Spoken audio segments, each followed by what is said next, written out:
બાકી વેરાની વસૂલી કામગીરી પૂરજોશમાં ચાલી રહી છે। માર્ચ મહિનો નજીક હોવાથી વેરાની વસૂલાની ઝુંબેશ શરૂ કરી દેવામાં આવી છે।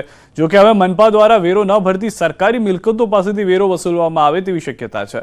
તેમાં પણ સૌથી મોટા સરકારી બાકીદાર રેલવે તંત્ર દ્વારા સુપ્રીમ કોર્ટના ચુકાદા MOU વેરો ભરવા સંમતિ છતાં ₹1 પણ ભરવામાં આવ્યો નથી। ત્યારે હવે મનપા તંત્ર દ્વારા 17 કરોડના બાકી વેરાને લઈને કન્ટેમ્પ્ટ ઓફ કોર્ટની કાર્યવાહી કરવા માટેની વિચારણા ચાલી રહી છે। અગાઉ વેરો ન ભરવા માટે રેલવે વિભાગ સુપ્રીમ કોર્ટમાં પણ ગયો હતો। જો કે મનપાની તરફેણમાં ચુકાદો આવવા છતાં રેલવે વિભાગે વેરો ન ભરતા મનપા હવે કોઈ મોટું એક્શન લે તો નવાય નહીં।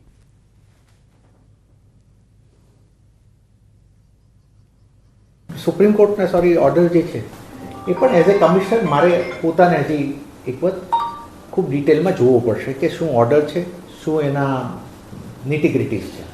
અમારો પ્રયત્ન એવો રહેશે કે કોઈ પણ સરકારી વિભાગના ઇસ્યુઝ હોય તો એ એક સંકલનથી સિનિયર ઓફિસર્સને પણ સાથે રાખી અને એની પોતપોતાની જવાબદારી સમજૂત કરીને એનો સમાધાન લાવો। કોડી મંડળના નિર્ણયથી સાંસદ મનસુખ વસાવા નારાજ છે। ભરૂચના ઝઘડિયામાં પ્રમુખ તરીકે સંદીપ પટેલની વરણી સામે વિરોધ નોંધાવ્યો।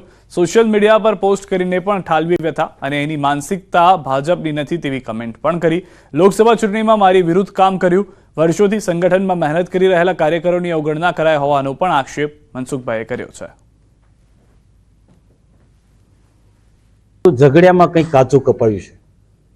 ઝઘડિયામાં પ્રદેશ સમક્ષ જે રિપોર્ટ પહોંચ્યો છે એ રિપોર્ટમાં મને થોડો વાંધો છે।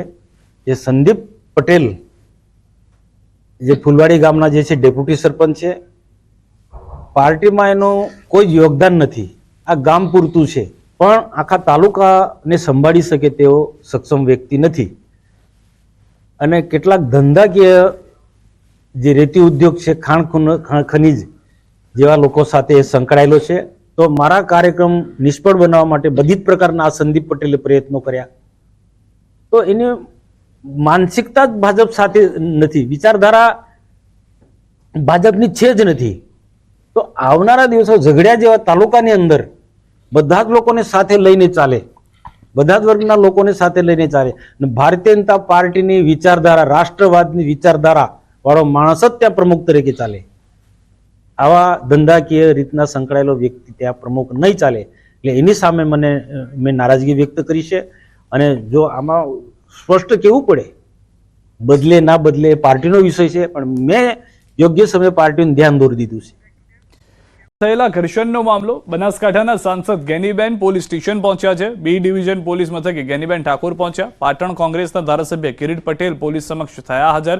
કિરીટ પટેલ સહિતના નેતાઓને મળવા પહોંચ્યા ગેનીબેન। ધારાસભ્ય કિરીટ પટેલ, ચંદનજી ઠાકોર, ગેમર દેસાઈ સહિતના 22 લોકો હાજર। B ડિવિઝન પોલીસ સમગ્ર મામલે કરી રહી છે કાર્યવાહી।